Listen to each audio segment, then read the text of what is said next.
Talking of technology, you're helping uranium when it comes to nuclear facility. What about countries like India, who actually have a lot of potential and need maybe assistance and partnership in the technology sphere when it comes to hydrocarbon and rare earth mineral harnessing of hydrocarbons in India? Is that something that you're looking at? हाँ बिल्कुल, हम सक्रिय रूप से सहयोग कर रहे हैं। हमारी कंपनी रोसनेफ्ट भारतीय अर्थव्यवस्था में सबसे बड़े विदेशी निवेशकों में से एक है। ये कितना है मिस्टर सचिन? 220 नहीं बिलियन? आपने भारत में तेल रिफाइनरी के लिए कितना भुगतान किया है? 20 बिलियन। खैर, रोसनेफ्ट ने भारतीय अर्थव्यवस्था में तेल रिफाइनरी, एक बंदरगाह, गैस स्टेशनों के रूप में लगभग 25 बिलियन अमेरिकी डॉलर का निवेश किया है।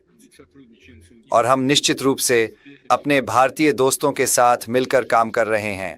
हम उन सकारात्मक परिणामों को लाने के लिए मिलकर काम कर रहे हैं जो हम देख रहे हैं।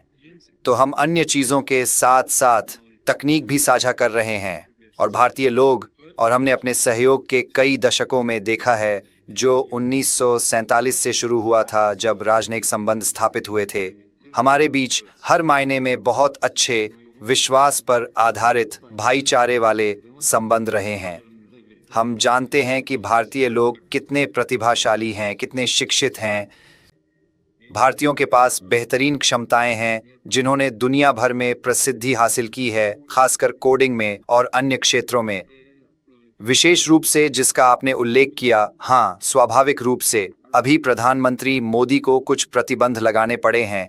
वो जो कुछ हो रहा है और होर्मुज के खतरे के कारण व्यक्तिगत कारों का उपयोग न करने, लंबी दूरी की यात्रा न करने का आह्वान करते हैं, जो वर्तमान में मध्य पूर्व में हो रहा है। लेकिन भारत सरकार का इससे कोई लेना देना नहीं है। लेकिन भारतीय अर्थव्यवस्था प्रभावित हो रही है। लेकिन मुझे लगता है कि हमारी कंपनियों ने सही काम किया और भारतीय समकक्षों ने सही काम किया जब उन्होंने करीबी सहयोग के इस रास्ते पर चलने का फैसला किया, क्योंकि अभी हम मदद का हाथ बढ़ाने की कोशिश कर रहे हैं और अपना कंधा दे रहे हैं। भारतीय बाजार और सामान्य रूप से एशिया में आपूर्ति बढ़ा रहे हैं और हम निश्चित रूप से अपने तकनीकी समाधान साझा करना जारी रखेंगे। आपका सवाल मुझे थोड़ा अजीब लगा। आपने कहा कि भारत और अमेरिका के बीच सहयोग से रूस और भारत के संबंधों में मुश्किलें पैदा होती हैं। मुझे नहीं लगता कि ऐसा है। आदरणीय, भला आपको ऐसा क्यों लगता है? हम तो खुश हैं कि भारत सभी देशों के साथ अपने संबंध बढ़ा रहा है। यह एक महान देश है। 1.5 अरब लोग, एक बड़ी अर्थव्यवस्था, सबसे बड़ा लोकतंत्र, जैसा कि बहुत से लोग कहते हैं। जाहिर है, यह बिल्कुल स्वाभाविक है कि वह अपनी अर्थव्यवस्था का विकास अपने हितों के अनुसार उन देशों के साथ करे जिन्हें वह जरूरी समझता है। दूसरी बात यह है कि अमेरिका कुछ मामलों में भारत पर दबाव बनाने की कोशिश कर रहा है। उदाहरण के लिए, कुछ क्षेत्रों में रूस के साथ सहयोग को लेकर।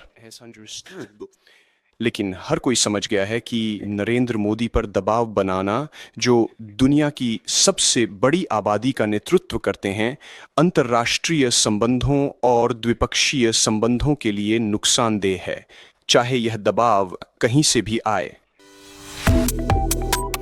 Subscribe to One India and never miss an update. Download the One India app now.